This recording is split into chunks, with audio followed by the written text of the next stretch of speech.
Welcome back to Mike and Dylan Hate Drama, where we have Russell and Mike, and we are doing the Three Amigos again this time around.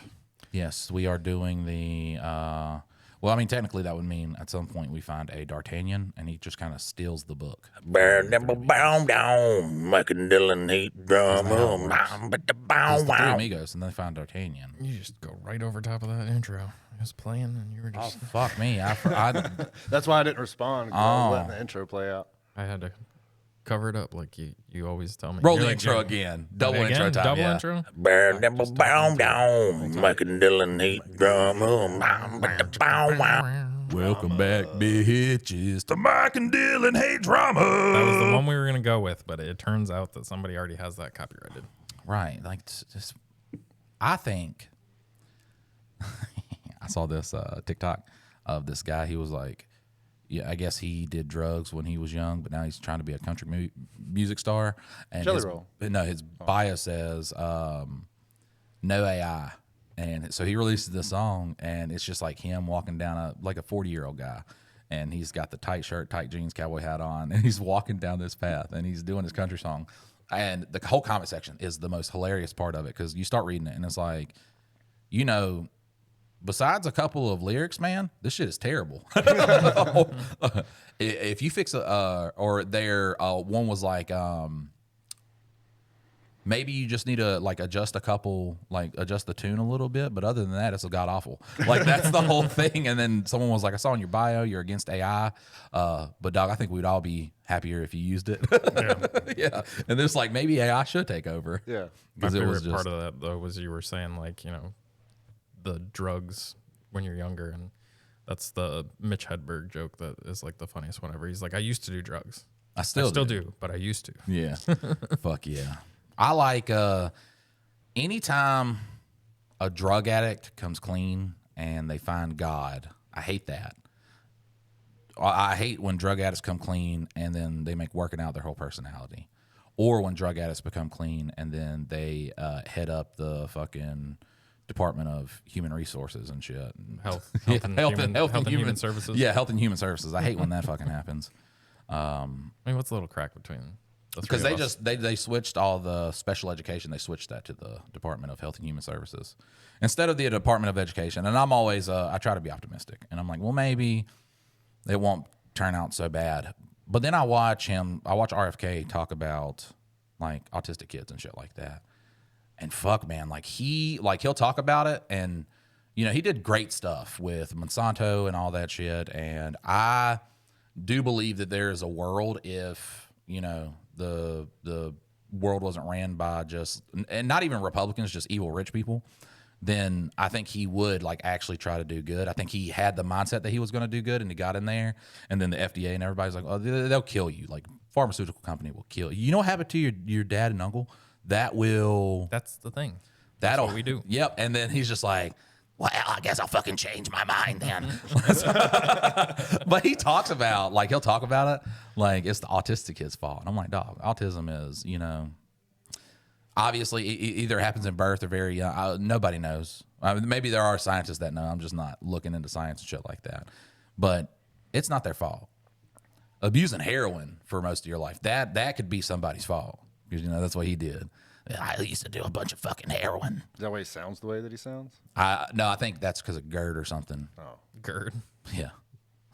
I think it's because of the heroin. I was fucking banging that shit into my dick. The wild thing is, I would use like the the vein in my stories. dick, and I would inject it, and then I would get high, and then I'd fucking just sit there and all night, and that's what it dried my throat out, and I fucking fucked up my vocal cords. The wild thing is the stories that like they've told about him, like where he had like a fucking severed bear head like in his car, and it's like, you were in New York City, bro. Like, why did you have a head of a wild animal in your car? But I guess he like somehow found it on the side of the road and then like took it. I like to half-ass believe that he's a wolf in sheep's clothing because he did a fuck ton of good before he. Well, even when he was running for presidency, he was saying the right stuff. Yeah. And then when he was like, I'll never beat Donald, he was just like, I just fell in line with him. And Well, he wasn't going to beat anybody at all. Like, and that's part of the problem is like we live in this world where the independent's a joke, yeah. Yeah, everything other than the two people that they've decided are the people that you're going to pick, because even the primaries are a joke. Like, none of it's real. I don't know. Let's. Where's that little thing? The where, button. Yeah. Where did that Thanos. lead you guys? Right back to me. So what I wanted to do with this episode is talk about... Now that everybody's turned it off. Yeah, no, that's the key with Mike and Dylan Hate Drama, is we try to get as many people to turn it off as early as possible. So then the people that really care get to hear. And we don't like clutter it up with all the people that didn't want to listen to it. Yeah, we don't need a lot of listeners. We just need good listeners. Yeah. But yeah, this one I wanted to talk about different like spooky. I've got this book, and I think it's probably a good book for us to just kind of dig into for ideas for the show. But basically, it's all the paranormal happenings in North Carolina. So there's a bunch of them. The one that I wanted to bring to the table is one that Mike actually shares with me, but it's Lydia's Bridge. So the tale behind Lydia's Bridge, it's over right near GTCC in Jamestown. And there's basically this bridge where a train goes over top. But like it's kind of very similar to, what is this, Fifth Avenue down here? Fifth Avenue in Lexington. It's this tiny little bridge, and now it's abandoned. They've moved the road from one place to another. But the story behind it is that, you know, and I think there's probably these all throughout the country. Like, this girl was getting ready for prom, and then her and her prom date ended up having an accident, but then she never went home. So when you're driving on a rainy night, she'll come up and hitch a ride with you, and then you pull over and you'll take her to her house. And then when you get there, her mom will tell you she's been passed away for 50 years. And it's like, at least that's the story that I've heard of it. What's your story? Is that? It's like, well, fuck me, man. The roadhead was immaculate. Lydia is a real person, so I apologize for that. But yeah, so I forget what year it happened, but apparently she was walking home and she got hit right at that bridge. And then every time, when it's raining, you know, people will say they see her.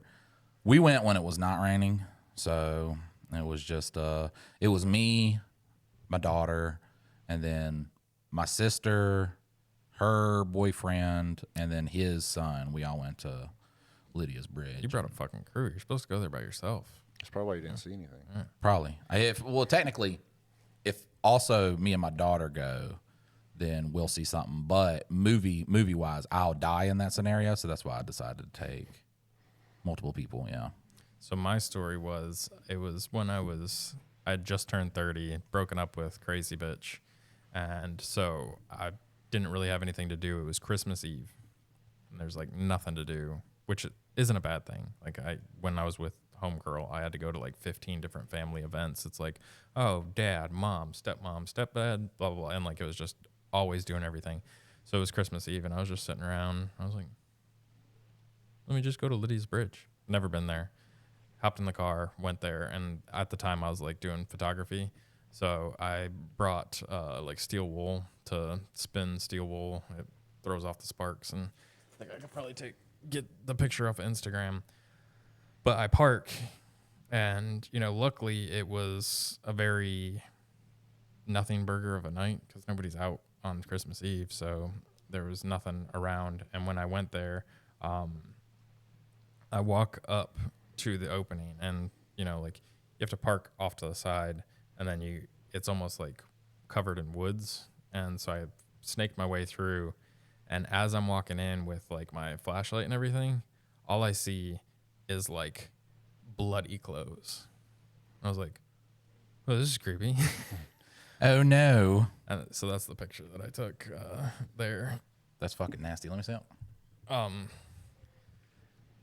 And so, yeah, like I walk in and I've got my flashlight on, and I'm looking at everything, and there's just fucking a mass of bloody clothes. And I was like, is this I'll just go ahead and put that on the Reddit. Is this a dead person? And I can just like zoom in on it too here. Well, no. So that's like the tunnel there. We need to have a computer in front of Russell so that he can like pull it up and pop it on the. Yeah. But I think Russell is the least technically advanced out of all of us. No, I know Nah, things. Do you know things? I can do He's stuff. mid. I mean, he does. I was like, this is how I want the video edited, and he was like, yeah, I could do that, and then he does it perfectly every time. So maybe I'm the one who's the least technically advanced here. I was like, he did that technology really good, and he's like, Mike really doesn't ask for anything in these edits. He's just like make them vertical, and I was like, yeah, fucking easy peasy. But yeah, so when I ended up walking up to this pile of just fucking bloody clothes, and then I see in the pile there was like a mask. And I was like, oh, this is still from fucking Halloween. So, the kids came down there, probably got real drunk, and one of them left their hopefully bloody. Because, like, blood ends up turning, like, different colors over time anyways. Like, fake blood stays red, but I think real blood. Yeah, it'll get, like, dark. Yeah, we had also went, almost a black color. We had also went near Christmas, and it was so fucking cold. Mm-hmm. I don't even think I could have been scared, even if I was alone. Oh, yeah. No, yes, you could have. I got out and like, yeah, I mean, I think the funniest part is, and I don't know, I'm pretty sure I've talked about it on the podcast, but when we used to do like the ghost hunting shit, and it would be me, my two brothers, and then this guy, Scott. And we went to this one house, and we had heard the homeowner had killed himself. So we're like looking around. It's in Davidson County, or this is Randolph County that we're in. It said Randolph County. So all the plumbing's been taken out of it. The copper is gone. It is already getting smoked up at this point. I don't know about spirits, but there is not a lick of copper left in this building. So we go to the basement, and on the wall, there's this huge blood splatter. And we're like, oh my God. Like there's fucking bits still hanging off of it. And my brothers are going crazy. Scott's like, yeah, I could feel his presence still here. Don't feel good. He was real corny about it.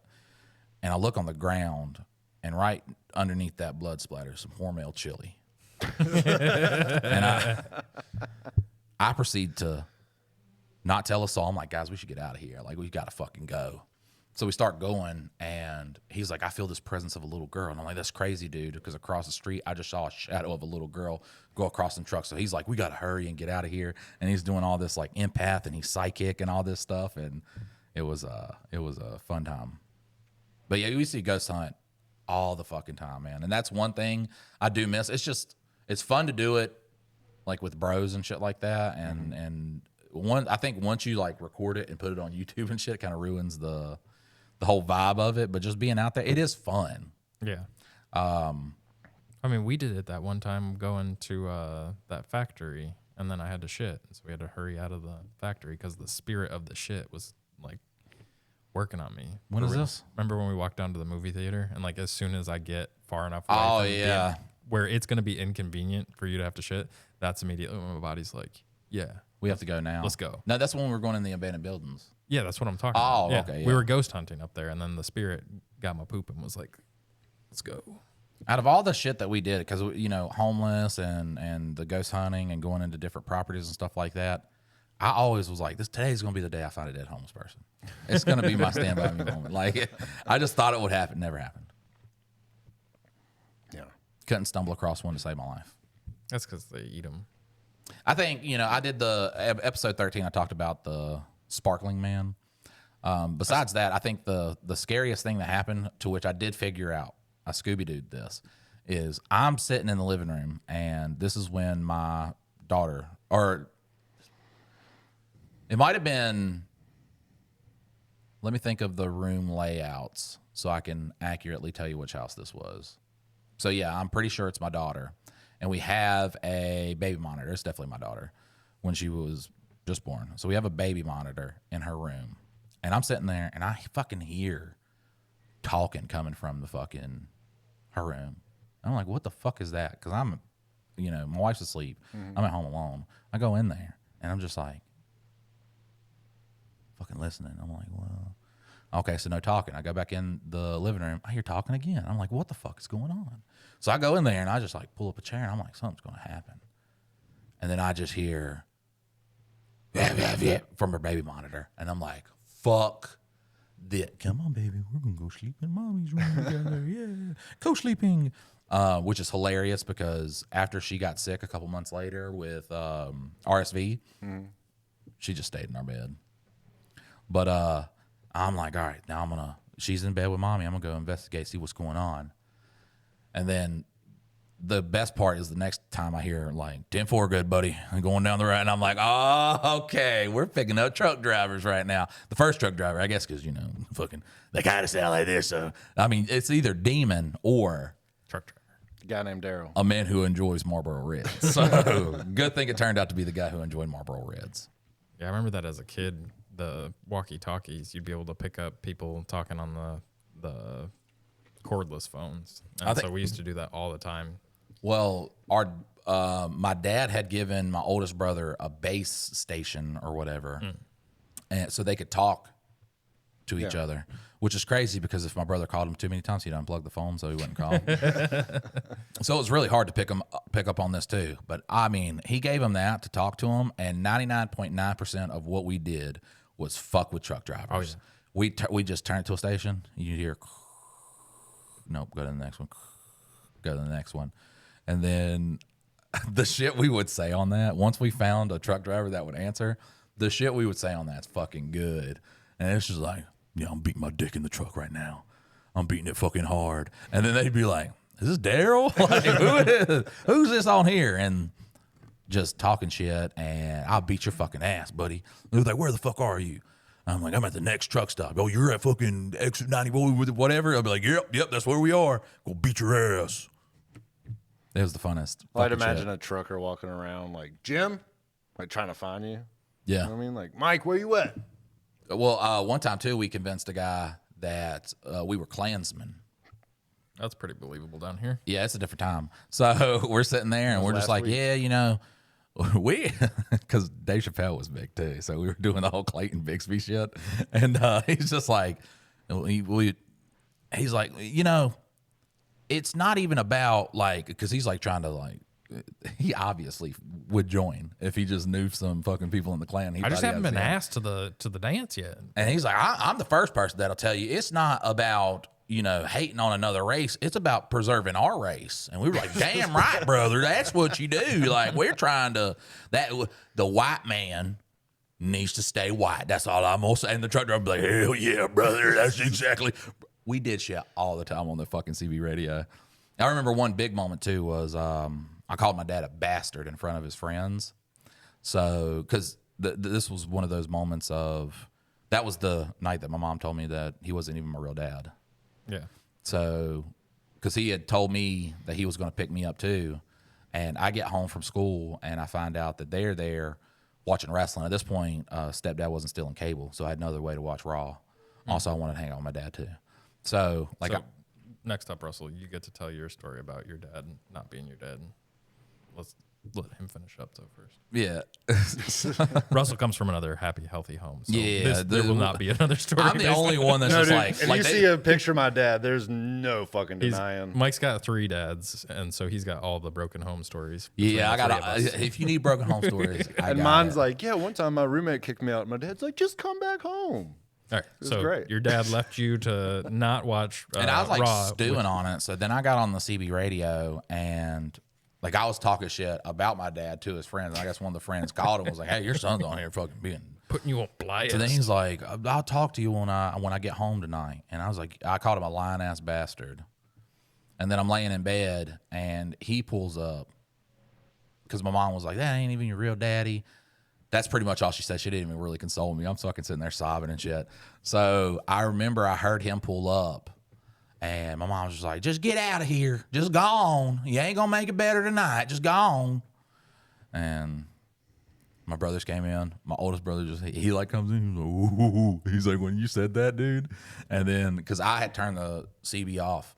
And he was telling me at one point, it was just like, well, one of his friends was like, it just sounds like your son's hurt, man. And you need a, if you took the other 2 and you didn't take, that's a fucked up thing to do, man. And they called him Bandit.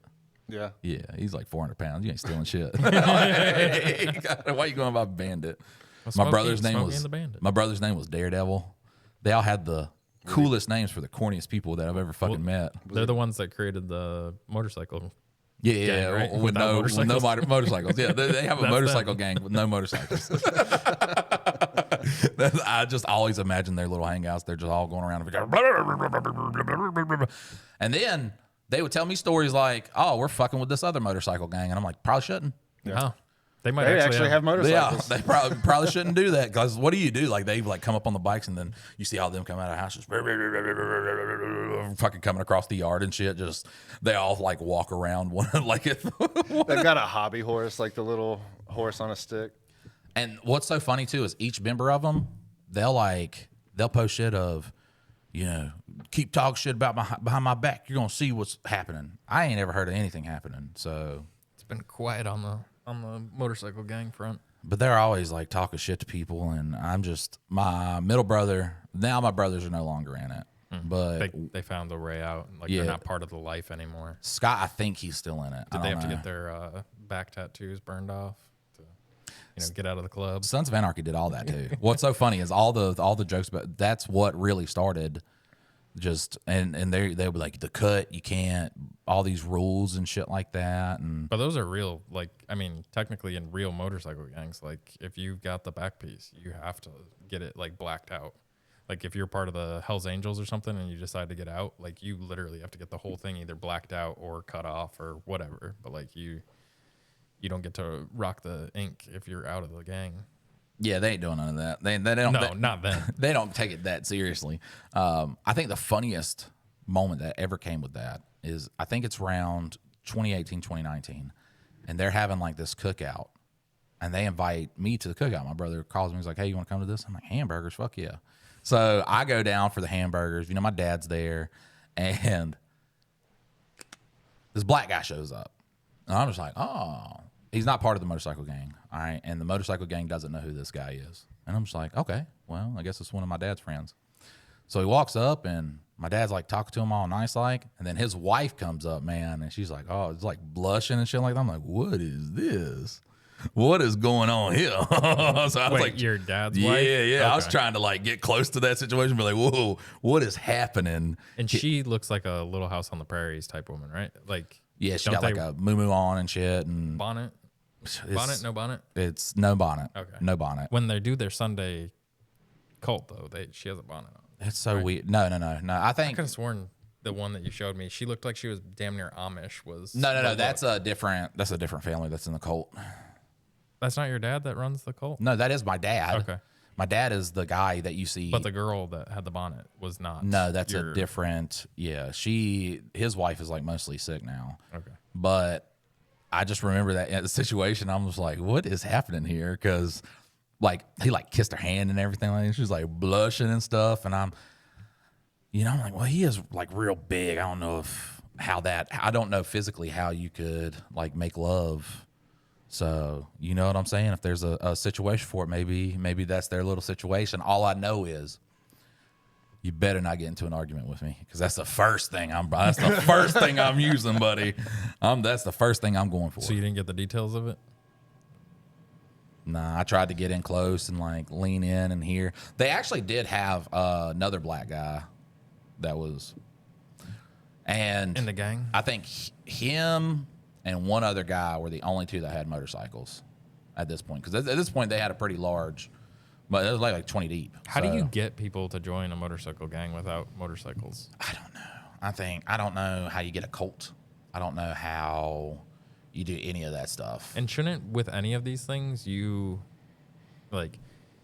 start motorcycle gang winning like wealthy, or you start cult winning wealthy? Like, shouldn't that be like, what are I you thought getting that was into the it goal, for? and I think my dad's in a he started a cult for the love of the game. The love of the game. Yeah, that's Just- and I low key respect that. Like Yeah. if you start a cult for money, or to sleep with children, that's fucked up. If you start a cult because you're just like I love this. This is I don't even want no money from it. Kind of like the Sparrow from Game of Thrones. If he wasn't full of hypocrisy, like I mean I see it. I see the lives and shit, and I'm just like that. He is in this solely for the love of the game. It's funny though, because you were talking about the truckers and all that stuff. The only experience that I really have with truckers, because I don't have a bunch in my family or anything like that, but we used to take a shortcut walking into town from my buddy's house to like the playground. I don't know why, as like 15, 16-year-old kids like smoking weed all the time. If if we were going to walk somewhere, we walked into town and then like hung out on the swing sets. Don't know why.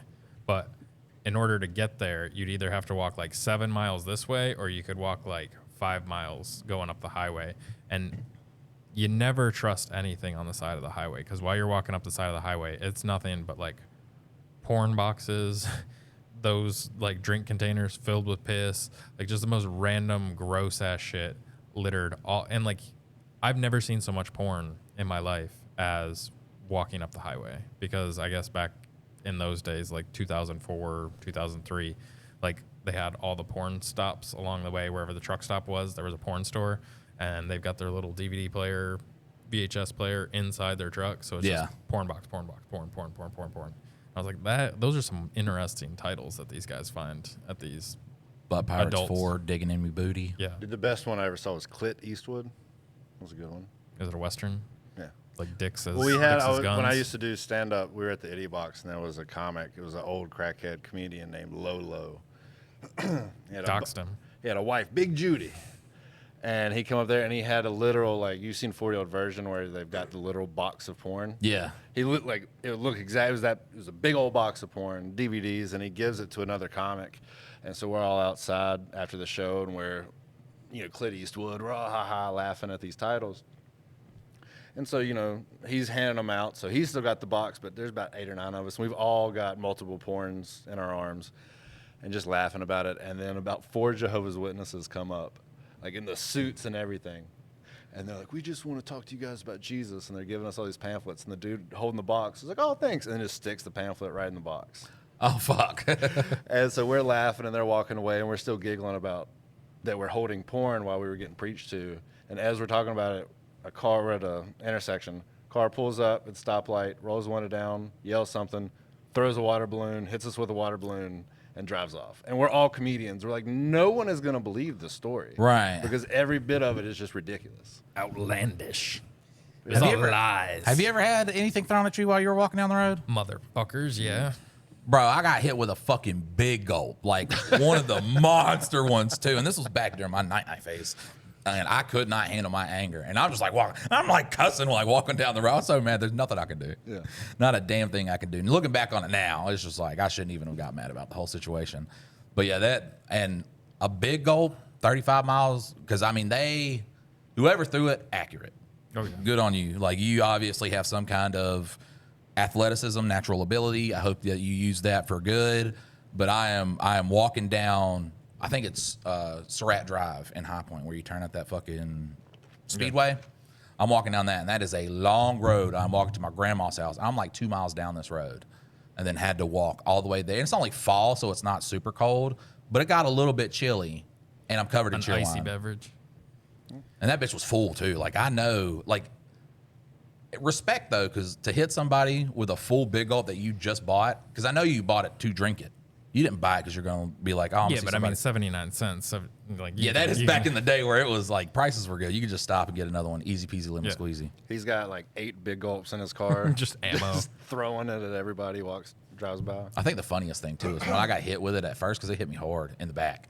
I'm just like, I thought, I don't know, I'd been shot or something like that. Where am I bleeding? For a second, you're just like, what the fuck just happened? And then, because they were also yelling shit out the window, too. And I turn back and I see the big gulp on the ground. I'm covered in fucking liquid. Covered. Big gulps are fucking human. There's like a gallon of drink in this. Yeah. See, that's how you cover it up. They shoot you and then throw the big gulp at you, and everybody's like, "Oh, he just fell over because he got hit with a big gulp." What if I'd have died from that, man? That'd have fucking like it broke my spine or some shit. So when I was working at a like petroleum terminal, so it's like where all the big tanker trucks go and fill up to take it to the gas station. And I lived maybe 2 miles away from the terminal. And so I just hop on my bike, like my regular pedal bike, and just ride to work. Like it was 15, 20 minutes, or it was like 5 to 10 minutes driving my car. So I just ride my bike sometimes. Well, it's one of those roads where they purposefully made it like where only 2 cars can fit, go in opposite directions. Mm-hmm. So like everybody would be super mad because I was like riding on the white line, but there was no more road after you hit the white line. Like it's white line and then dirt. And so like I'm riding on the white line, and I'd maybe rode like 3 or 4 times to work at that time. And then all of a sudden that day I'm just riding along, and then fucking get pegged like right in the back with a fucking water bottle. I was like, you cunts. Like, I could have just like got hit and then wrecked my bike on this busy ass road that has nowhere for me to go. Right. And like died. But I stopped riding my bike shortly after that. I was What like, was- it's not worth it. What was that? I forgot what you said to that one person, because they had a shirt or something on, or a hat or something, and you were like, nice hat or nice shirt. It was something about the shirt or hat that you liked. We was at Walmart. You remember? And they were sitting there like cussing, like fucking. They went the fuck off. But I think they had like a panda hat on or something. Do you not remember this? I do not remember this. We were at Walmart, and we were going to GameStop to get the headset for the talk to text. And we passed these two people, and one of them had a hat on. It was like a panda or something like that, or it was something you recognized. And Dylan was like, fucking nice hat. And they were like, fuck you, I'll fucking kill you. I don't know how you don't remember that. I don't remember that. That is crazy. Those types of things I just write straight out of my brain. It was the funniest shit too, because Dylan was being so respectful and just like because Dylan, Dylan fucking he greets everybody he sees. Yeah. And he was just being like, well, fuck, nice hat. And they were just like, I will fucking kill you. I will stab you up. He was waiting. He's like, I'm putting this hat on. The first motherfucker Oh, yeah. that says something. It's like the guy that wears pink everywhere just for somebody to say something to him. What? I do love a good misunderstanding, though. Like I told you, I used to work at that gas station in the middle of nowhere. Mm-hmm. And it's very, very white country area. I've been there maybe like 3 weeks working there, and this old white dude, probably about 65, 70, comes in, and he's like, hey, man, you know where the fishing hole is?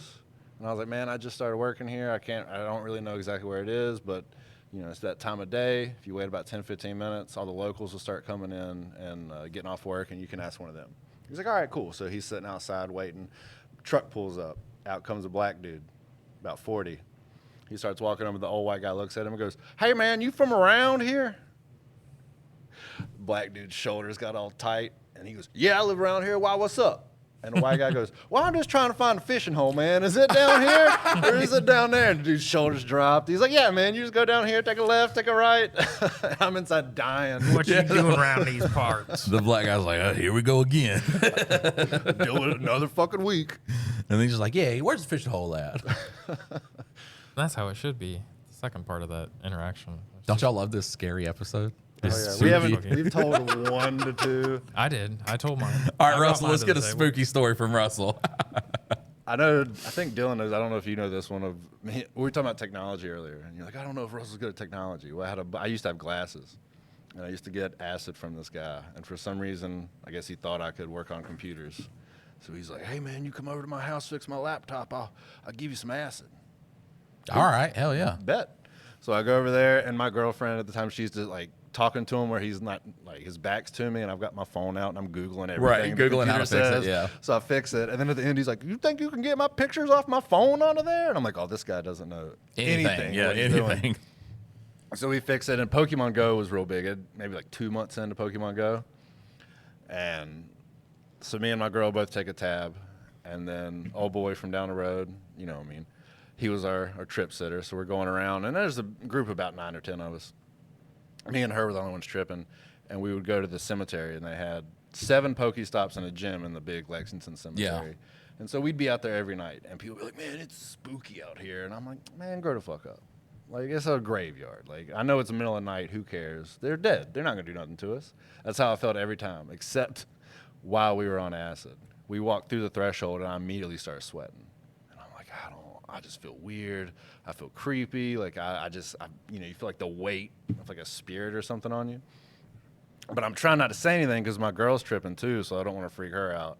And we get maybe a minute into walking into the graveyard, and I finally look at her, and I was like, are you good? And she's like, fuck no, I'm not good. Like, everything I was going through, she was going through. So one of my other buddies, old Chester Bennington, guy looks like Chester, was like, man, why don't you guys just leave? And so we walk out, and the second we walked back out on the street, it was just like, whew. Like, all that sweat went away, all that feeling went away, and I'm like, I've not had many instances with ghosts, but that one, and then another time I talked to a ghost, I think. That's so crazy, though, because I'm pretty sure I told it on the podcast after we did it, but me and my daughter went to the Lexington graveyard, and it's like freezing cold outside. And we walk through, where the big tree is in the middle? So we walk past that, and my daughter stops, and she's like, Dad, what's up with that statue? And I look, I look at the statue, and no shit, that shit's facing in our direction. And I'm like, I don't think that was doing that before. So we're like, let's get the fuck out of here. So we get out, and then I'm like, what am I doing? I'm not gonna be a pussy in front of my daughter. You know, I gotta be big, strong dad. I'm like, look, let's go up there. I'm gonna shine a flashlight on it. All right, because it's just our eyes playing tricks on us. I am walking to this statue, and the whole time this thing is fucking looking at me. And I'm like, okay, maybe it is, you know, it's obviously turned this way. But the way it was it felt like it was following me with its eyes. And so I'm like, I'm going to shine a light on it. It's just going to be a plain face looking statue. I get right up to it. This bitch is looking at me. I shine the flashlight on it. Head's facing the other The head's facing the other way. Oh shit. Yeah. So I was just like, we're going to leave. That's the last time we went to the cemetery too. Because we used to go around that all the time and just explore. Mm-hmm. Well, see, the thing with that is you are going to a nice, respectable Southern cemetery, and then you fucking hippies come in there all fucked up on hallucinogens. They're like, nah, get the fuck out of here. If you were just drinking some sweet tea, you're welcome. But no, tripping on acid, get the fuck out of our resting ground. We were just tapped into that different plane of existence. So they're like, oh, somebody to talk to. And they're all trying to get at us, and we just can't handle it. They don't want to talk to you hippies. They want to talk to a good respectable Jesus fearing Southern person. It takes them a minute to realize you're the enemy. Like if you come in, you got some black skin on, yeah, they're gonna be immediately like, we're gonna haunt this guy. But if you come in, they see a white guy, they're like, all right, wait a minute, let's see what he says. Let's look at his pupils real quick. How? Yeah, no, we're gonna listen to their conversation. They're talking. You're like, man, you know, healthcare should be free. But like, nope, get them, get them, boys. God damn it. Why is his hat so colorful? Yeah, that don't. There's too many colors. It's on throwing one me off. hat. It's throwing me off a little bit. And it's just like, man, I just want everybody to love each other. Get them, go on and get them. God bless America. No, he's like, we're looking for this Pikachu. We're going to the gym, blah blah blah, and they're like, oh no, The Pikachu is the devil. Them foreigners coming in. yep. That's so crazy too, because I did not believe kids when they said their parents thought Pokemon was the devil, and then you grow up and you see all the clips of people being like, Pikachu is the devil from like the 90s and shit like that. I'm like, that was real. Yeah, dude, I went to Christian school during that period. Like, they're like, you know, they're called pocket monsters, and that's a sexual thing. And I'm like, y'all are the one making it a sexual you are thing. making it sexual, but We're second graders. if you think about church. it, churches really love to make shit sexual when it is not sexual. Oh, dude, everything. Harry Potter. Yeah, everything. It's just like demons and sex, and that's what it is about. And it's like, why? And it's just like, I think you just got a dirty mind, dog. Mm-hmm. Like, I think that you hear pocket and you're like, pocket pool. I jerk off in my pocket, so why is this not sexual? Yeah. Dude, some of the wildest girls I hear a drone going, That is a drone. an FPV drone. Sounds like a bunch of people screaming. That's what I thought it was at first. It's the spirits. They're coming for us. It is. That'd be good timing. Bro, I hate this fucking studio alone. Do not like it. I've been in here literally from the crack of dawn till the crack of dawn, all the way through. You've never heard footsteps? Not a fucking thing. That's crazy. Well, Every time I turn off these lights, man, I'll hear footsteps. That's crazy. The apartment I used to live in, it was like when there's people there, it's fine. But when you're in there alone, you could feel something. And it was my first night or second night there, because my buddy lived there, and his baby mama moved out, and it was just him and the baby, and he couldn't really afford it. So I was like, well, I'll move in with you, man. He had extra room. So I'm living there. It's like my first or second night there, and him and his kid and his girlfriend, you know, not the mama, but just a different girl, had went Not out. the mama. Not the mama. Not the mama. Had went out, and we're gone. That show ended so fucking horrifically. It was crazy. As a kid, like Yeah. that, I think that's why we were dealing with depression. Yeah. So I'm sitting there and I start feeling that weird, like heavy feeling, like there's somebody in this house. So I just start talking out loud to the ghost, because the backstory of it is that before I moved in, he's like, man, this place is haunted. I'm like, no, it's not. And this is before the Pokemon Go acid incident had happened. Right. And I was like, no, it's not. Like, I didn't really believe in that shit. He's like, yeah, dude, this stuff be falling off the shelves. Like, there'd be cold spots. And I'm like, yeah, it's your air conditioning. Like, and it's a You shitty feel that shelf. cold spot, and then you look up, there's a vent right Yeah. there. So I was like, nah. So then I start feeling it that night when no one's there. And I don't know if it's because I was fucked up, but I just started talking to the ghost. I was like, look, man, I'm not here to fuck with you. Don't fuck with me. I'm just here helping my boy out. Like, keep the roof over his head. Like, you know, you don't mess with me. I don't mess with you. You know, you've probably been here way longer than me. I'm not going to be here forever. Like, just, you know, whatever. And then I kind of felt better. And I'm like, it's probably just me. It's almost like journaling. You're like, I feel better because I talked it out. And a month or two goes by, and he makes a comment. He's like, I ain't really noticed the ghost in a while. I was like, oh, yeah, it's because I talked to it. And he's like, what? I was like, yeah, I talked to the ghost. We're cool now. Don't worry about it. And I just kind of was like being purposefully like, yeah, whatever. I don't know, 6 months, a year goes by, and I move out. And he texted me one day. He's like, dude, you got to come back over and talk to this ghost. His shit has started falling off the shelves again and everything. All right, look, bud. Okay, listen. I know I moved out. You probably miss me. And do you not ever think about how many times you beat off in that apartment? That ghost was in the room with you?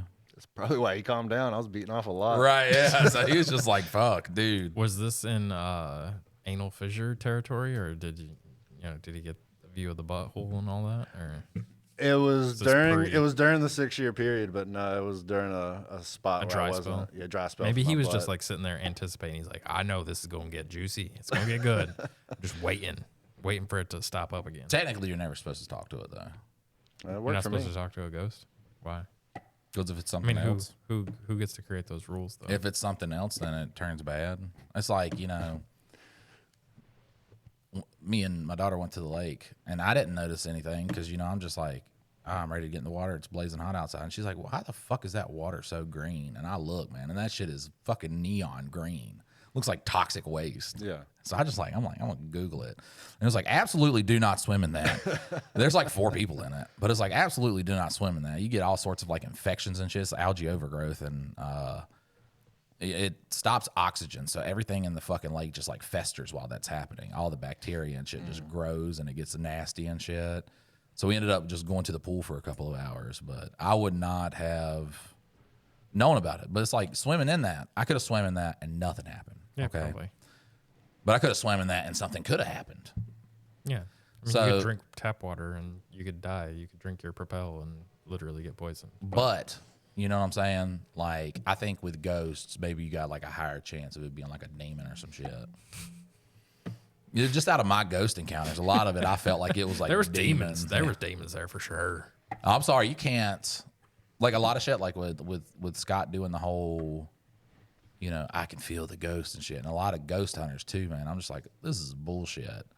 And then someone will be like, oh, you don't believe in ghosts, or you don't believe in paranormal? I'm like, no, I definitely believe in it. They're just full of shit. They're just full of shit. I don't think that the shit we encounter is someone passed away and they're still here. It don't register. It's something fucking different, something fucking wild. I'd love to just like go to that fucking trailer in Jamestown. I don't know if my brothers would know I definitely won't want to talk to my stepdad. My mom ain't gonna fucking remember shit, dude. She couldn't remember my real dad's name. She was like, this is Dana. His last name was like Donleys. How you spell it? Yeah, I was like, how you spell that? She was like, fuck if I know. I'm like, living with this dude, fucking him, you don't know how to spell his last name? God damn it, Mom. But I would like to find out just about that trailer man. park. I know my stepdad, he was a dick because if you tell a kid something, they'll just immediately believe it. There's a guy, he had a black lab, and he loved that dog. And my stepdad was like, yeah, he's probably fucking that dog. That's what I think. And it was just like a dude, just Loves this dog. living alone, takes care of his dogs. With my stepdad, he had like 7 dogs. Dogs. How many are you fucking? Yeah, the dogs would be brothers and sisters. And it was a whole lineage of just inbreeding where these things had fucking teeth coming out of their foreheads. It was weird looking beasts. And he encounters one guy that likes, takes care of his animal, walks his dogs and shit like that. And he's like, that guy's fucking that dog. Nobody treats their dog that. Yeah, if he's not neglecting his dog, he fucking that dog. But I grew up the whole time just being like, yeah, I lived in front of a guy. He used to have sex with his dog. And then I started thinking about it, Once I got around like 16, 17, I was like, I think that guy just loved his dog. Like, I think he was just a good dog owner. I would like to go back and just check out what was just going on there. If it was real that the guy actually died in a house fire. I don't think that was real. I think that it's like the host. They had made up that thing, and that night we had made up somebody, and then Something attached. something To it. fucking because that was horrific. I mean, I would, and that's the thing too is a lot of horror movies technically kind of get it right because I would roll over and I would see the thing in my bed. I'm awake. I roll over. I see it. I jump up. I turn on the lights. I'm fucking screaming. And then my mom and stepdad be like, it's just a dream. I'm like, it's not a fucking dream. I just laid down. I'm not even dozing off. And then I guarantee you 7, 8 years after that, if I had a room, I would sleep face towards the wall, no matter how hot it was in that room, and I would not turn the fuck around. I would just, I'd be fucking sweating. There's condensation on the fucking wall from my breathing and shit like that, but I would not turn the fuck There's around. a demon tickling your butt, and you're like, no, not And just demon. the reoccurring nightmares and shit too from that, just fucking, it was horrific. It was terrible. But I was also wet in the bed too, so I was probably just like molested. And then, you know what I'm saying? Like, we were around so many molesters that I was like, I have turned this whole story into like in my brain. There's a ghost story. Yeah, I've came up because I was going to write a fucking movie like that where it was like the Sparkling Man and shit like that, but the kid was just being like abused physically. Not, I wasn't going to do anything sexual because people can't handle that in movies. No. But like, yeah, it's like the kid is like so abused, the monsters and shit like that, and then. Like, it's one of those sequences where you got like a priest come in and he fucking like conquers the monster and everything like that. But except for at the ending, like you're getting halfway through the kid's view, and then it turns out like his stepdad's just really abusive and shit like that. And like that's how he was Processing it in his brain. Because there was a point too where me and my brother we were in a bathroom and the mirror breaks, just shatters, doing nothing. Because my brother, he was like, this is all fake. This is not, you making this stuff up in your head. Yeah. And I was like, all right, well, we're going to talk to him. And like it shatters.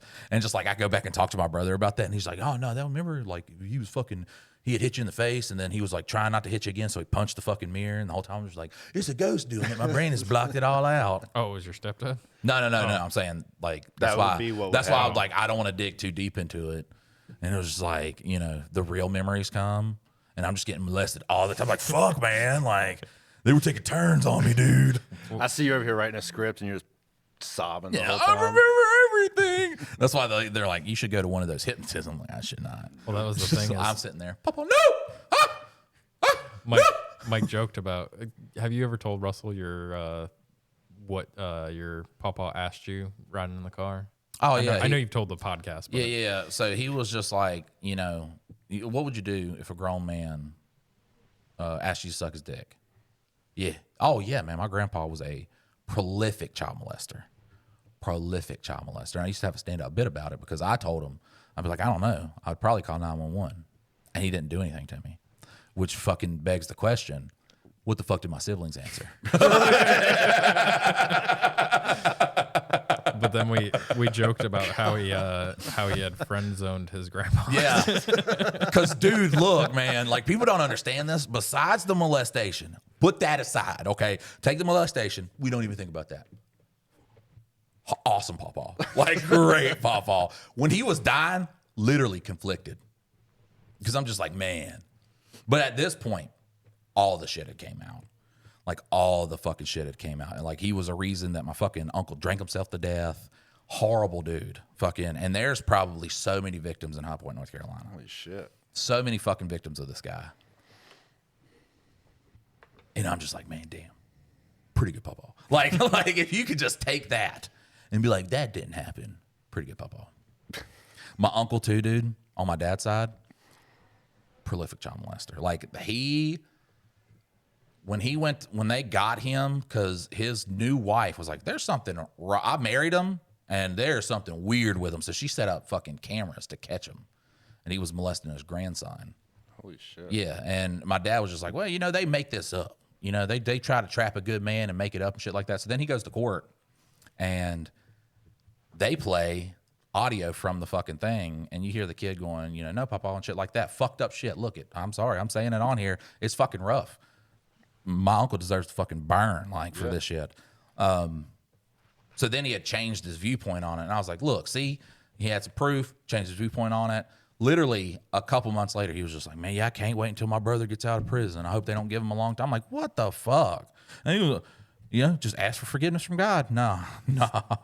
Okay, yeah, you can ask for forgiveness from God, but we're putting you on the pyre, dog. Yeah, we don't got to Forgiveness from God doesn't mean forgiveness from us. Yeah. That's Yeah, and I always used to be in his house too. So, you know what I'm saying? Is it Sparkly Man? Is it, are we ghost hunting right now? Or is I'm just getting ran through, dog? Like, surrounded. And what's so funny too is like, they would have pedophile friends. And here's the thing, we were at the pool yesterday, and there's this, she's like 16 years old and she's hanging out with my daughter. And I can tell that she is, you know, special needs. And I then meet her mom. And the whole vibe I got from that was like, dog, this is your pawpaw side of the family. Like that's the way they talked, every fucking thing. So, you know, I was like, hey, you don't listen to if they tell you to go anywhere, yada, yada, yada. You don't do anything. Look, I'm going to be a dad. You're not hurting my daughter. And I am going, if I got to look stupid or like a horrible person, I'm going to do it so my daughter doesn't get hurt, you know? Mm-hmm. But like, she's like, I'm going to the bathroom. So she goes to the bathroom. These motherfuckers get out of the pool. I'm like, fuck no, buddy. This is not how that worked. Because literally that girl just followed her around the pool the whole time. And the mom just would like swim up behind her. And the mom also seemed in on it? No. Mentally handicapped. Just not Yeah, aware. yeah. Just very, very like my aunt. You know what I'm saying? And just coming from all that and knowing how, you know, especially women who are, you know, they have the special needs and shit like that. They are, you know, targeted way heavier with sexual abuse and shit because I guess it's easier to get them on board with the fucking shit that's going on. And I definitely have, you know, empathy and shit like that, but empathy only goes so far when I have to protect somebody from that happening because it only takes one instance to fuck up a kid for the rest of their life. So, but I had told my wife, and I'm just like, you know, I come from this. You merely adopted the molestation. I was fucking raised in it, molded by it. Like, it's my personality. You know what I'm saying? So this is why I'm funny. You want to know why I'm so witty? Because you got to make other people laugh, kind of get over the traumatic shit. You bury it down. And I feel like that's a good man thing to do. But I'm not going to let you fucking, because the following around, I'm cool with. You know what I'm saying? Yeah. They're talking to her. They're not saying anything really fucking weird. I think the funniest thing is the girl's like, yeah, I'm in my second year of high school. And my daughter's like, yeah, I'm in 7th grade. She's like, so you didn't go to freshman? And my daughter's like, no. And she's like, oh, so you dropped out of freshman? And she's like, no, I'm in 7th grade. And she's like, well, are you excited to go to 8th grade? And she's like, no, I'm going to 7th grade. She's like, so you'll be in 8th grade. So she's just not getting it. No. And I mean, for all intents and purposes, she seems like a sweet girl. You know what I'm saying? And it's not even like, it's like my aunt level where it's not, where you're just like, you know, 2 notches down from everybody thinking you're fucking completely normal and everything. So that you're, you know, neurotypical. But when it comes to something like that, I don't take no chances. I don't take no chances. Well, you shouldn't. I mean, it's your fucking family. Yeah. And that's like, and that's the weirdest thing too, because then, you know, my brother, and because I had to have a talk with my grandpa, but my brother, he would send his son over there to spend the night. And I'm just like, you remember. Yeah, you remember. So when all this started coming out too, and I half-assed, like when you go through traumatic shit, like you convince yourself that's not how it was. So I convinced myself that's not how it was. I told my sister about it, and I was just like, yeah, so that's why I don't trust him. That bitch ran back immediately and told him. So we're sitting there talking and shit like that, and he was like, I was like, you know, I'm trying to play it off because I feel so awkward that he brought it up. Mm-hmm. And he was like, but I did ask you that, so, you know, and I'm like, God damn, like he just like happily admitted it. So I'm like, get in the car. Because at this point, I'm just like, you know, my nephew's there. Yeah. So I'm like, get in the car. I drive up a little bit, and I'm like, I'm gonna need you to tell me right now, is there any weird shit going on with my nephew? He goes, Jesus, no, that boy's retarded. And I'm like, that's your like stopping point? I mean, It's not that he wouldn't fuck a better kid. than no stopping point. Because too, like you have that, like I said, my grandpa, besides all that, was, you know, the reason I ate food. It was the reason I was able to go to, like, when I got jobs and shit like that. But at that point, man, I was like, man, if he says yes, I'm gonna have to kill my grandpa right here in this car. That's fucking wild. And that's a weird way to just be like, sit. Cause I was just like, man, if it, you know, and the craziest part too is if he would have said yes or like admitted to it and I kill him in that car, I go to prison for the rest of my life. Yeah. Because then you got people on the jury that's like, well, it probably didn't happen. So. Yeah.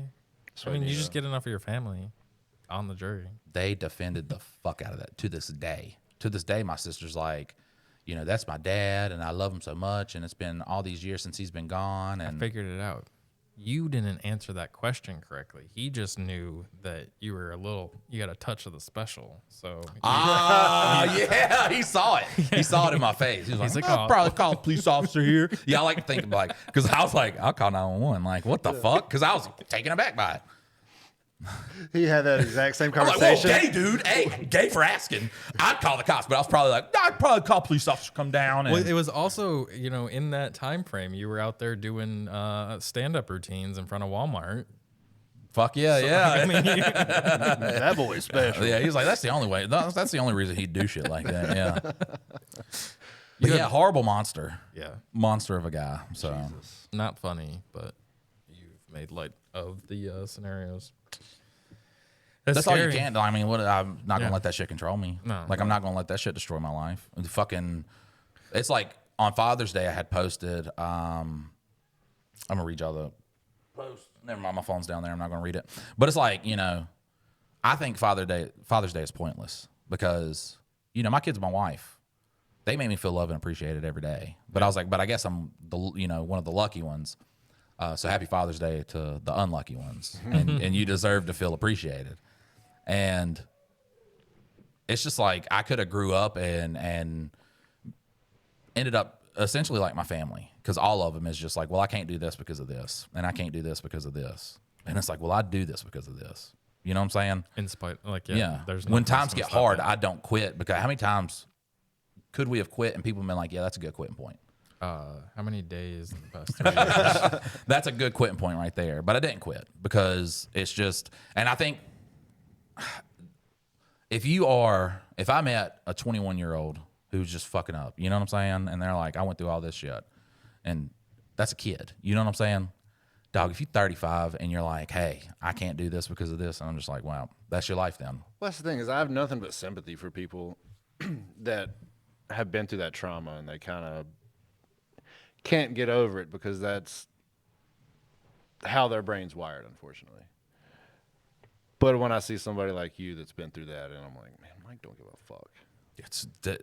I would make everybody's life worse giving a fuck. Well, I think you can't, like, you know, each situation's unique. However, the thing is you're either going to let this, however it played out, control the rest of your entire life, or you can stop it. Like, you can decide when you're, like, no longer a victim of your circumstances. And now, because, like, when my wife had her podcast, like, the people that would have a near death, like, there was a woman that was kidnapped by a fucking serial killer and she got raped and, like, all the crazy shit. Fuck me. And then she got free. And then the guy murder-suicided by the cops. But she didn't let any of that, like, stop her from then moving forward with her life. Like, and then it becomes a thing where she's telling her story and then she's helping other people that have been through some crazy shit. But, like, there was, like, a lady that got paralyzed and, like, all these other scenarios that you could choose to let it take you out. And that's the end. And some people, that's the right choice. But for a lot of people, like, that is the block that you then build your new foundation off of like, this is the direction my life's headed, and I'm not going to let this thing stop me.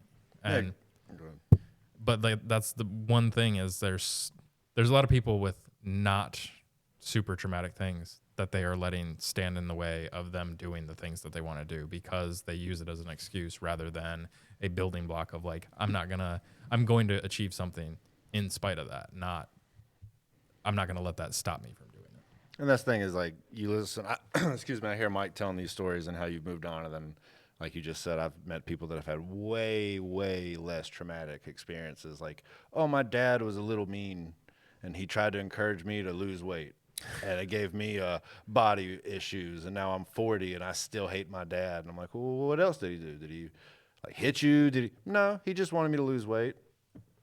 Okay, like, there are ways to do that for a young girl that's some ways can maybe damage their body, some image, and other ways not.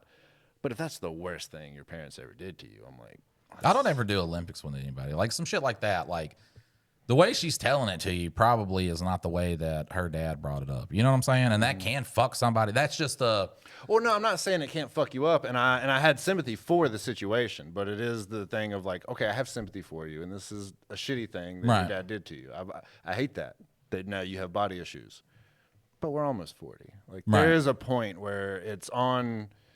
Once you've been out of your parents' house longer than you've lived there, there's a point where it is on you to kind of move past. Well, and if it. Well, I mean, does she have a job, her own car, and shit like that? I mean, if she was being normal in every other aspect of life and just still had the body image issues, I mean, I think that's just, not coping with it, but she's still doing the, normal adult stuff. It's just that the body issue thing. I feel like that would just be a hard one to shake. You know what I'm saying? Because it's like, do you go to therapy for it? How do you cope with it? And when everything's so centric around a woman's body. Well, yeah. Look, I'm not sitting here being like, fucking feminist over here. God bless America, Mike. But I can say that I will never be the type of person that's like, oh, you went through this? Well, I went through this. I'll never do that. Well, no, I'm not saying like comparative suffering. I'm just there's a point where it's on you to move on. Well, are you going to let that person be the person that dictates the rest of your life? Like, are you Exactly. always going to let that be the lens of like, oh, well, I couldn't achieve that because of this. I couldn't do this because of that. Like, Exactly. I guess that's what I'm trying to say. are you going to let that be the roadblock that stops you from living your life however the fuck you want to live it? And I think that's the point that Russell was trying to get to. And it's not like, oh, I've been through worse, so, but it is one of those things where a lot of adults still look back to their childhood and they're like, that's why I always get fired from my jobs because my dad was a dick and he make fun of me. And you can pinpoint why and go, Yeah. oh, I'm that's just why. going to explain to y'all how because- this is different. Your example is vastly different. Like, my brother, he has a bunch of kids, doesn't work and shit like that. They live with his mom's wife and stuff like that. Now, with everything I just told you, and y'all are like, yeah, Mike, works hard and tries to get past all that stuff. I'm overweight. I'm an addict. I fucking struggle with all these different things. I'm afraid of the fucking sky. Anxiety through the fucking roof. So it's not like I came out unscathed and as a 33-year-old man that I just have fucking my life together and I am the picture perfect fucking person. I didn't let that affect me with like goals in life and working hard and shit like that, but it still affects me in other aspects of life, to which I probably should, like, get back into talking to somebody about it. So it's like the body issues is different. If you're doing your like responsible thing and shit, and that shit still affects you, being that old, especially with everything in media that's like, women can't be fat. If you are fat, then you just a turd, fucker. Nope. Like, well, God, you need to be some guy in the 80s. Well, Russell loves the plus-sized women, and then also, like, we're not trying to make you out to be like our hero and we all look up to you. No, I'm just saying, that, I don't want anybody to hear this and be like, wow, Michael handled all that stuff easily. And but if all of us go through that same shit. Well, and like, that's I mean, I'm just not- because I come from like a stable household doesn't mean that like I watched my sister do certain things that then I learned from, and so like I saw a way out of living the same life that her and my brother decided to, and like my brother is super successful, and then my sister has like couch surf, but now she's getting her stuff together too, and like so like none of it is.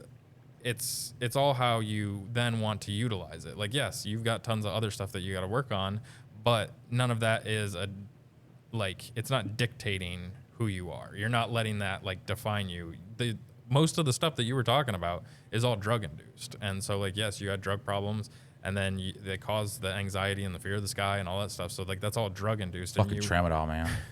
So you have like, and that wasn't, you can't even really associate your drug usage with necessarily like it's more environment than it is any of the other things that could cause it. Like, I mean, I'm not saying that it doesn't have a factor in it, but from your memory, you don't remember getting like actually assaulted by Papa. You think that you made it out, but the drug usage, like you were gonna probably be put down that road whether anybody was a sexual offender or not, because the environment that you lived in, the people around you, that was the example that was set for you. So like, but your growth out of that is also, once again, the people around you. Like, so, like, is your wife helping you try to like break habits or helping you try to like appease those habits and start building those? And so I'm not saying that anybody's like, oh, you should pull yourself by your bootstraps. But if you're 45 years old and you're still like, well, my dad was mean to me when I was 15, so this is my reason. Like, you should probably start getting over those things. You should start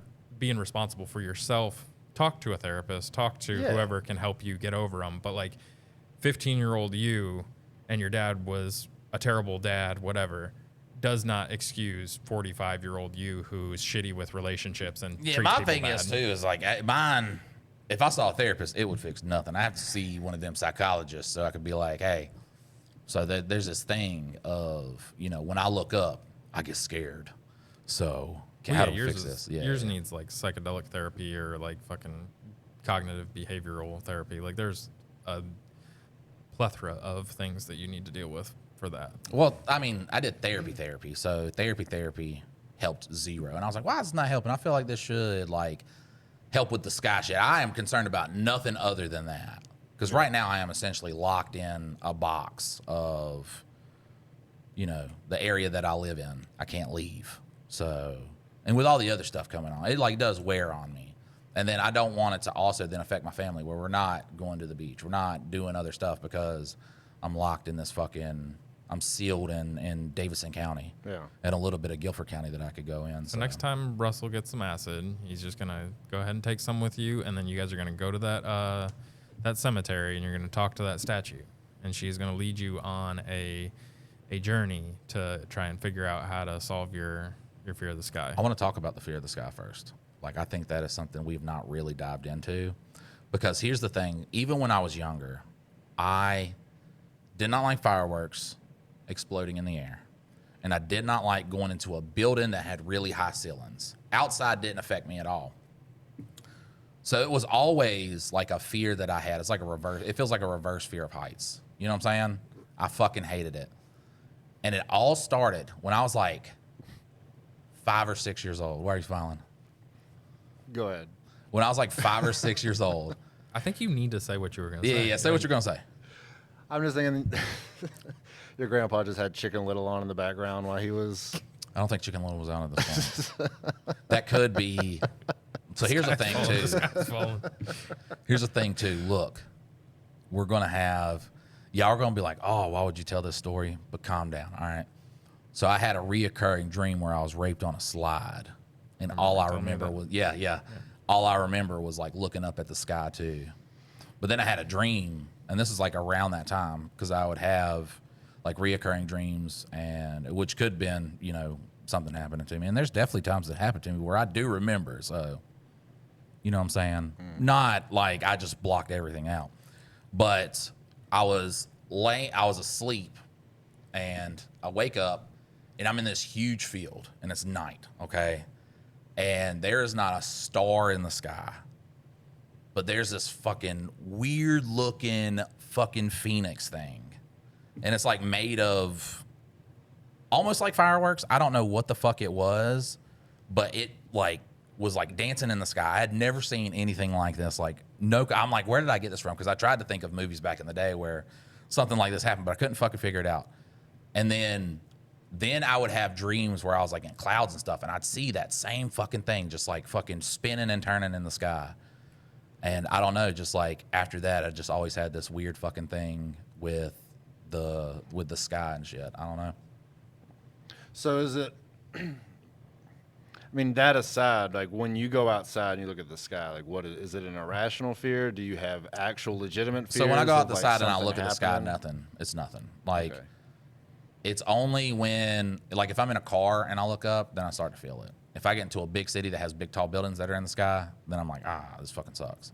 So Is it almost like a reverse fear of heights where you? think they're yeah. I feel like I'm gonna fall get down? sucked up into the sky. Oh, okay. Yeah, that's what it feels like. It feels like I'm gonna get sucked up into the sky. Have you looked into abductions by aliens? Maybe it wasn't a pawpaw. Maybe it was aliens this whole time, and you got sucked up. They had their way with you on the slide. Listen, okay. Because now y'all look, I don't want to tell these stories because y'all are gonna be like, this dude's fucking crazy. He's nuts. And I'm like, it was a dream. We already think you're nuts, so. But yeah, so with those and like going through the clouds and shit like that, there would be people there, and they were these fucking like tall blonde dudes. And they look like fucking Norwegian people, dude. Like big fucking Norwegian people. Yeah. And they talked in humming. Yeah, it's fucking, look, dude, it's weird. Because then Someone showed like an AI photo of Donald Trump talking to some fucking blonde aliens. I'm like, fuck those guys. Look just like the guys that I saw when I was a kid. But if you get into, like, I'm just like, nah, this is your brain will fuck with you on shit like that. Because then you'll be like, those are exactly the guys that I remember and shit. But see, all my weird memories from a kid were like dreams that I had of like being in like this tiny little room and seeing through like a keyhole into this gigantic space, and like there were like giants and crazy shit in there, and like I don't know why I had the same fucking dream again and again and again, and it wasn't like a nightmare or anything. It was just the same fucking dream again and again and again. Mine was always like a blob that would engulf whatever space we were in. Does that make, you know what I'm talking about? I'd love to hear some kind of dream psychologist. It's just like, that's your fear of finding a companion or something like that. And Well, I've turned it around, and yeah, felt like you were gonna get sucked in and some weird shit. that's why I like big girls. Is that what you were thinking, Dylan, when I said the blob? No, not at all. Nope. You But had yeah, you had a smirk on your face. Nope, not at all. I get the Put that on me, Russell. yeah. Anytime someone's like, I was abducted by aliens, I'm like, that's the fucking dumbest shit. And then I think about like when I was a little kid too, because then I also told you like I would fucking open the door and just walk outside and shit. And there was a moment when I was like 17, I was like, was that what was going on? Or do I just need to stop hanging out with the people that I'm hanging out with? Because, you know, I'm doing like a lot of blow and stuff like that. A lot I'm of like, drugs. Well, you know, everything's adding up. But no, I think it was just like it was my kid brain trying to fucking, Rationalize. yeah, just process trauma. and Have shit you like watched that. Resident Alien? Dude, that That's Alan Tudyk, right? yeah, it's so fucking great, so hilarious. I've heard good things. Because like Alan Tudyk when Alan Tudyk walks by?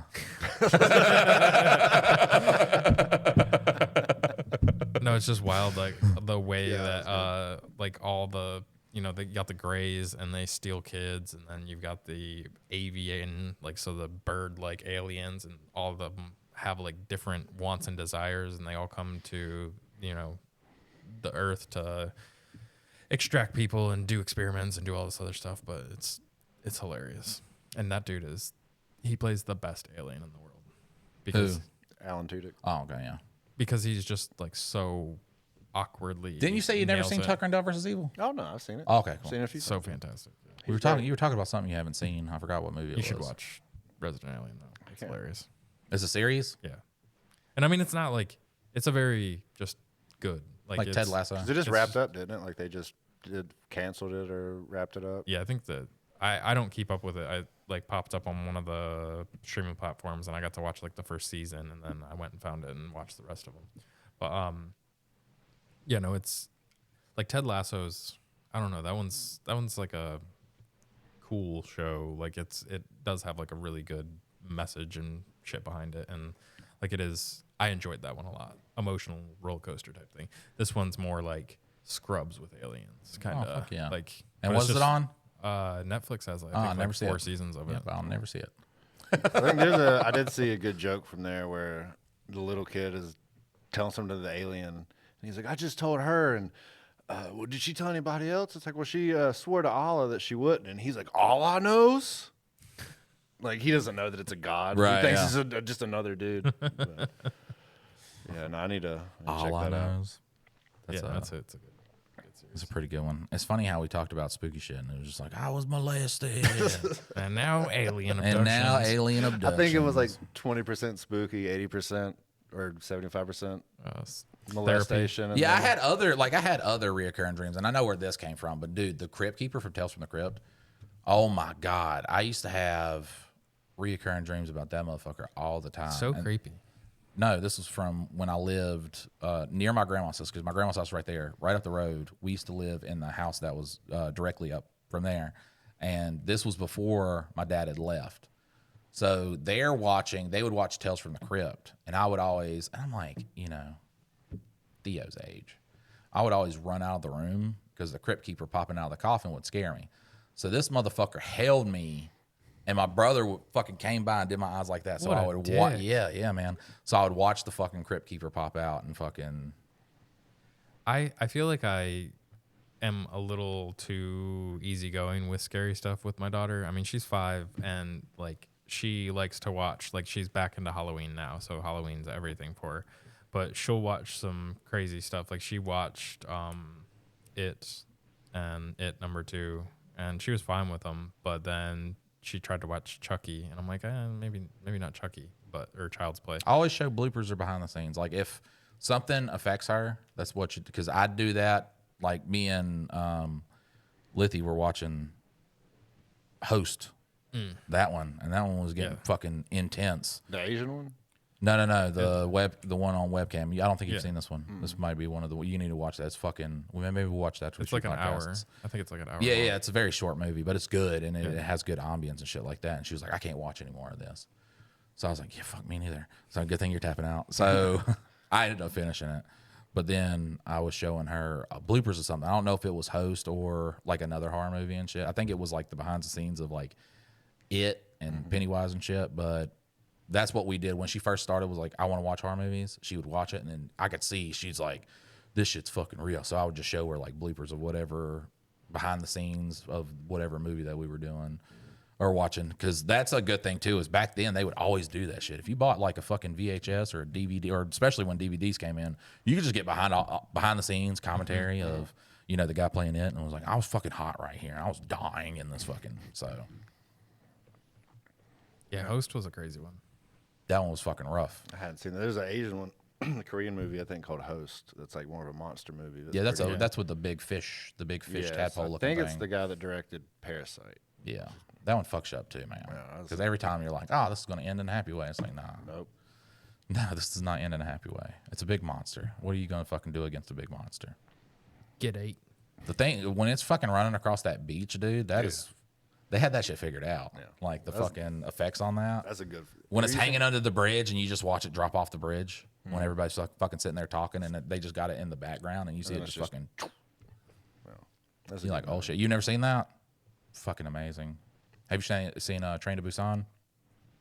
It's a sick movie. Fucking amazing. Because I think you said you don't watch a lot of Asian movies. No, I don't really care for anything that I have to watch with subtitles unless it's something that I really, really want to watch. I watch Parasite. Old Boy. Have you seen Old Boy? Both of y'all need to watch it. It's a 2003 Korean movie. They kidnap a dude and he's just in a room for like 10, 15 years. And then they just let him go. And then so the movie is him trying to find the people that kidnapped him and get revenge on them. And it's fucking crazy. Like, I don't want to say anything about it. What was that other one that came out? It was like around 2016 to 2019. It was another Korean movie. I'm trying to think of it. Parasite. What's the Parasite about? It's like the family. One of them gets a job. It's about the business. They're like being like maids essentially for these rich people. Yeah. And then it slowly unravels into. What's the one? It's the detectives. And they're trying to like figure out what the fuck is going on, and then they encounter that guy in the woods. I think he has his face painted red or some shit like that. I can't fucking remember what it was. This is a big one. I did watch it was like a found footage where some kids went into some sort of insane asylum. Yeah, that one was recent. I don't remember what the name of that one was. I was telling Dylan about this the other day. There's this one. It's called Ichi the Killer, and I think it's based on like a manga or something. And the opening of the movie, this will tie in great to everything else we've been talking about. The opening of the movie is a pimp punishing his prostitute. Fuck yeah. Because she doesn't have all of his money. So they're in his apartment. He starts taking her as payment, and he's forcing himself on her. And the camera pans to the window, and we see our hero of the movie, Ichi, is just going to town. Watching this happen. This is the opening of the movie. And then, so the camera kind of pans out from now. We're not in the apartment. The camera's outside, and we're right on him, and he's just like, ugh, and he finishes. So then the camera starts panning down, like from kind of his POV, and it gets about halfway down to the ground, and there's a plant, and it's just got cum, like gobs dripping off of this leaf. And then Jesus the camera Christ. keeps going down, and it gets to the ground, and there's a giant pool of cum on the ground. And then the title of the movie rises up from the cum. Oh my god. And I was like, dude, this is about to be the wildest fucking movie I've ever seen. And it's out there, dude. It's a crazy, like if you open your movie with the title coming through a pile of semen, like, you know. Yeah, shit's about to get crazy. I love Asian people. What the fuck? Yeah. That is creativity. Yeah. Just imagine that, like someone's pitching that movie to you. And Oh, and the guy that directed it, he's got over 100 movies to his name, and it's everything from that to he would do like the Japanese version of Spy Kids. Like he was doing children's movies and that, like one this year, one the next year. He's crazy prolific. all right, I think we're gonna end this episode now. All right, That's a good place. That's a good place to. Can we end it 5 minutes ago? Yeah, that's wow. Look, I don't know what this podcast episode was about, but it was definitely one of the podcast episodes of all time. Jesus Christ, guys! Remember next week the Labor Llama. No, this week, like today. Oh yeah. This is the last one. This is the will be the last episode. This is the last episode for the $100 Labor Llama giveaway. Remember to rate the video, comment down, make sure you follow the podcast. We'll see you next time, guys. Y'all have a good one. Later.